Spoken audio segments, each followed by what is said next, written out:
All right, folks. I'm sitting at the airport getting ready to record and ready to fly to see my parents in Indianapolis.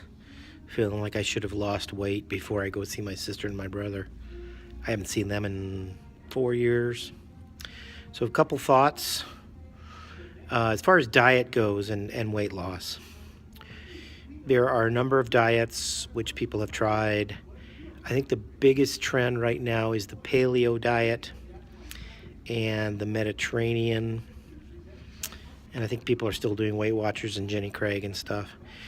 Based on literature, based on my most recent medical review that we did at our meeting in Orlando in September 2016, the Mediterranean diet seems to give not only some weight loss, but some significant cardiovascular protection, which means despite the fact that calorically it might have higher calories, a lot of people who consume the Mediterranean diet in Europe tend to have less cardiovascular risk. They tend to have less stroke. And so there's something about that diet, so that might be something you can investigate. Lately, I've been telling people that I obviously don't believe in diets. Look at me. Do I look like I believe in diets? And I'm definitely considered obese, even though I would see myself as overweight based on a BMI, body mass index. So as far as diet goes, what I tell people is, look, at least for me, I've tried Atkins probably 3 or 4 times, which is a low-carb diet, and I've lost weight, like up to 50 pounds, but I always gain it back. So as far as I'm concerned, the one diet that you want to do is the one that you can stay on for the rest of your life. In fact, I've stopped using the word diet and I'm using the word lifestyle, because realistically, if you can't keep doing it forever, then what's the point? As far as portion control, which I think is a huge problem, again, I tell people they should eat approximately 1 fistful of food per meal, and depending on the rule, it should be 1/3 carbohydrates, 1/3 vegetables and fiber, and 1/3 protein. Some people like to do 3 of those meals a day and 2 snacks. The other thing I think is a really good trick for people is, instead of using your regular plate, and this is what I tell people, so this is free advice, is instead of using your regular plate, take a dessert plate. That's your plate for your meal. You fill that up with whatever you're going to eat. If you're still hungry after your meal, then go back and get some more, but you got to wait 30 minutes. Plus, I also recommended with that is that you drink 30, that's a lot of water, 8 ounces of water, give or take, at least 10 to 15 minutes before your meal, and then see if you're hungry after you eat that amount of food.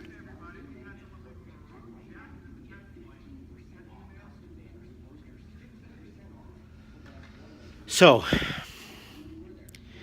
as far as food, so portion control, how do you know? Look at the label. If you buy a bag of something and it says 3 of those are 100 calories, and you eat the whole bag and there's 20 of those, then you do the math. This is really funny, buy a regular Diet Coke, like the 20 ounces, and that's 3 servings. And what I did not know, for example, is that I do Mountain Dew, Diet Mountain Dew.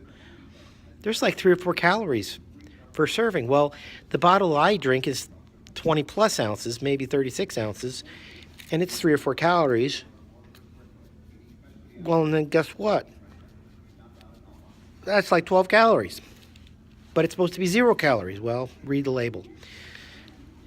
What else? Should you do NutraSweet or stevia or whatever?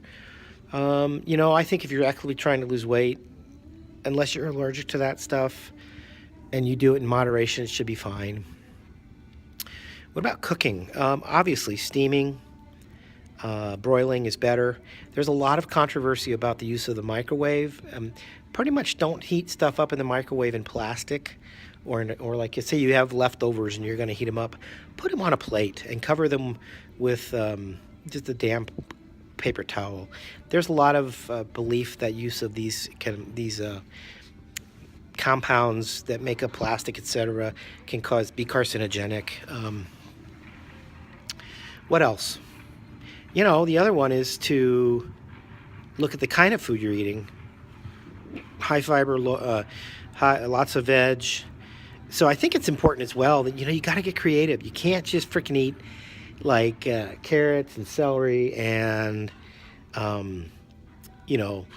tuna, canned tuna forever, because you're not going to do it. Whatever you do, whatever I do, you need to be consistent.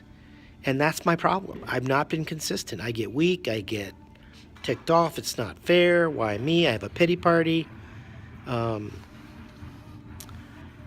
And what do I expect if I'm not doing the work? Just like my kids.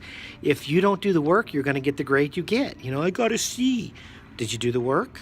Did you study? Not really. Well, then what did you expect? You've got to do the work to lose weight. And of course, there's exercise, but we'll leave that for a different video. If I'm going to preempt this by saying there are some medications to help you lose weight. The one I see the most used is phentermine, Phentermine. It's methamphetamine. It's not methamphetamine. It's an amphetamine derivative that's legally used for weight loss. It is half a fen. So in the 70s and 80s, there was fen that had the big bugaboo or concern. This is the good fen. It does help, but it's to be used in conjunction with already established diet and exercise via guidelines, which most people like myself don't do very well with. The other one I think is really important to understand is hidden calories. Just like in the Diet Mountain Dew. Well, there's no calories. Well, there's 12, and that's not a lot, but there's still 12. It's the health food. It's not, well, it's still got calories. The one that I think is the best is go look at sugar-free candy. Sugar-free candy supposedly doesn't have sugar. Well, but it has a lot of carbs. In fact, in my experience, if you get the sugar-free candy, it has more carbs than regular candy. It's just not sugar carbs. But carbs are carbs are carbs. So be careful. Look at the labels. Look at the portion control. Remember your fist, not this whole thing, this thing. And remember, this is what we're trying to treat. And I'm going to do a discussion on phentermine and some other weight loss drugs. And I probably will do a discussion on exercise. I love exercise. That's what I want to wake up doing. Not really, but I try to do some exercise. And, the other one is you have to be ready to do it. If you're not willing to put up with what you need to do, then don't do it. And don't whine about it. But don't expect your clothes to fit if you don't do something. Do you don't like the chin? I hate that. God, I hate it. But we're all in it together. So there's no reason we have to do it by ourselves. So join the movement. Get started with the Greatest Losers program. We are the greatest. We will be the greatest losers and ultimately the greatest winners. And we can do it together. But you got to want to put the effort into it. And it doesn't necessarily have to cost a lot of money. And you don't have to join a program that costs a lot of money if you don't have the money. With that, I will see you later. Have a good weekend. Be safe. Stay warm. Give your loved ones a hug. And I'm out. And remember, go down to the doobly-doo and leave me some comments, as well as subscribe. I don't know why, but you need to subscribe because everybody needs to subscribe. I think it makes us feel better. All right. See you later. Bye.